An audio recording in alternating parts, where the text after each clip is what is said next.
Hello everyone, welcome back to System Design series. Today's topic is something you will face in every system design discussion, which is high level versus low level design. By end of this session, you will have a solid understanding of both the concepts.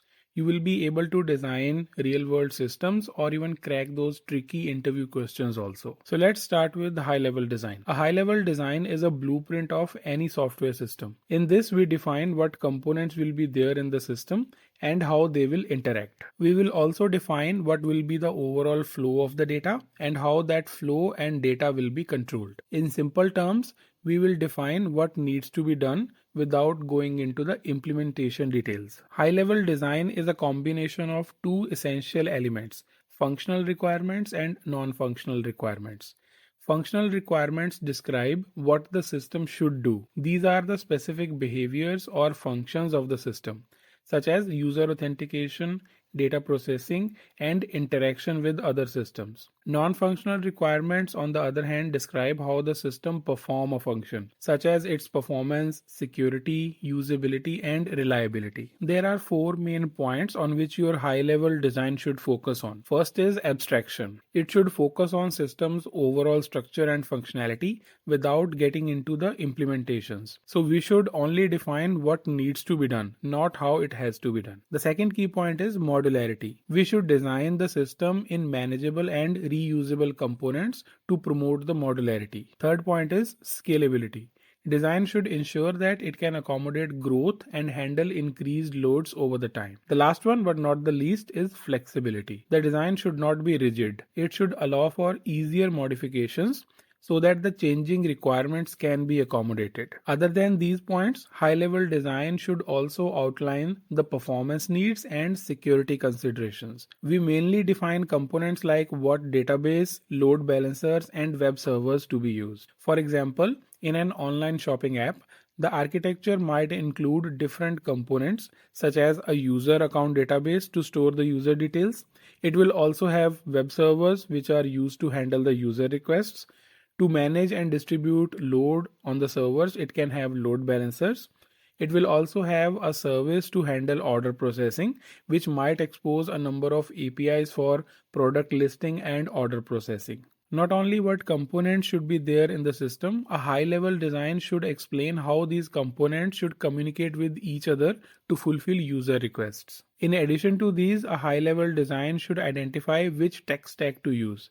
For data storage, should it be a relational or NoSQL database, or whether to use a monolithic or microservice architecture. For example, in an online education platform, the high-level design might include using NoSQL database to handle course materials. It should have web servers to host the platform and load balancers to manage the traffic. If we have a requirement to deploy and manage different services independently, then it is a good option to opt for microservices architecture. So now the question is, when exactly high-level design is created and used? High-level design is created in the early stages of design to define the system's overall structure. It is mainly used during project discussions with non-technical stakeholders or upper management. Let's just summarize high-level design before we go into the details of low-level design.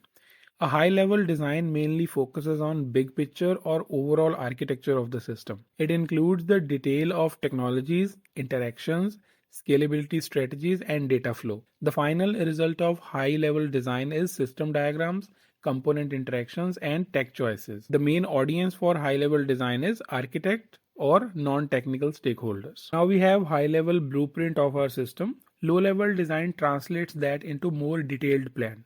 It focuses on defining the internal logic, which also includes what algorithms and data structures to be used during the implementation. Similar to high-level design, low-level design also have few main points to focus on. The first point is specification. In low-level design, we define the exact implementation details and not any abstractions. It mainly focuses on algorithms, data structures, and logic implementation. Second point is optimization. Low-level design should aim to optimize performance and proper usage of system resources. Another important point is clarity of instructions.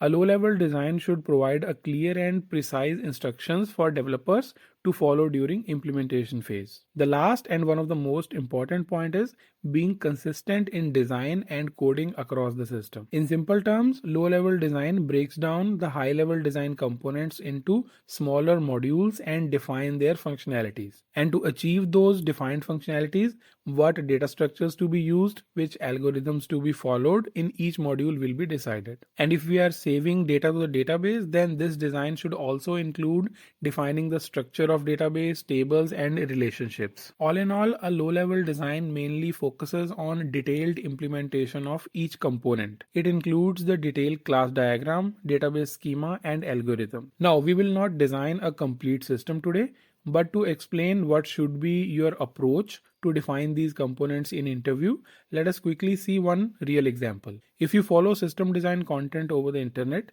then you might know a very simple interview question on designing a URL shortener. A URL shortener service is a service in which you can provide your long URLs and it will generate a unique but short URL for you that you can save easily to save some space. So let us start with the high level design. As it focuses on overall structure and major components of the system, here we define major components like we need a web server to handle the web requests. We also need a database to store the original and short URLs. And there will be a short URL generation service to create a unique short URL. Also, it's good to have a caching service if needed for the performance improvement. Not only the components, we will also decide how these components will interact in the system and the complete data flow. Like the user submits a URL, then the system generates a short URL for that submitted URL. After that, the mapping is stored in the database, and in the end, it returns short URL to the user. Lastly, we will also select the technologies to be used.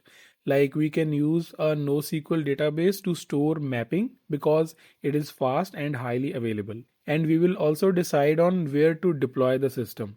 Should it be on-premise or on cloud, depending on the scalability requirements and budget. In addition to all this, you will also need to estimate the resources required. Resources will be how much disk space you will need to store the URL mapping, how much processing power and network bandwidth is required for optimal working of the system. After we have a clear picture about all these things, we are almost done with the high level design. Here you can see we have not gone into any detailed implementation, but we have defined what all components are required and how they interact with each other to fulfill user needs. Now let's move to the low level design. The low-level design explains the detailed implementation of the components which we have mentioned in our high-level design. Starting with the data store, we decide how to store the URL mapping and what all fields will be there in the collection of NoSQL database. Then we design all the APIs which are required. We design what will be the request type and payload to the APIs. For example, for creating a URL mapping, it will be an HTTP post request with the request body containing long URL. Its response back to the user after processing should be the generated short URL. There should be another endpoint which accepts the short URL as an input and provides a redirect response to the associated actual URL, so that when a user hits the short URL, then it will be automatically redirected to the actual URL. In the high-level design, we have mentioned one service which will handle the processing of long URL and generate short URL. Now in the low-level design, we need to decide on its actual implementation. Here we will decide on the algorithm for URL shortener. We will define a strategy of generating a unique identifier for every URL. And we need to make sure that there are no collisions. That is, no two long URLs should have the same short URL. Also, we need to make sure the errors are handled properly for scenarios like if long URL itself is not a valid URL. For saving, retrieving, and checking the existing short URLs, we have to do a lot of network calls.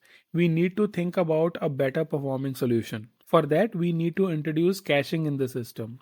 We can use an in-memory cache like Redis to store frequently accessed short URL mappings. This improves lookup performance by reducing the database queries. Last but not the least, we need to implement security measures that can also include the input validations to prevent security vulnerabilities such as injection attacks. We also need to implement restrictions in the system. System should not be abused by some attackers.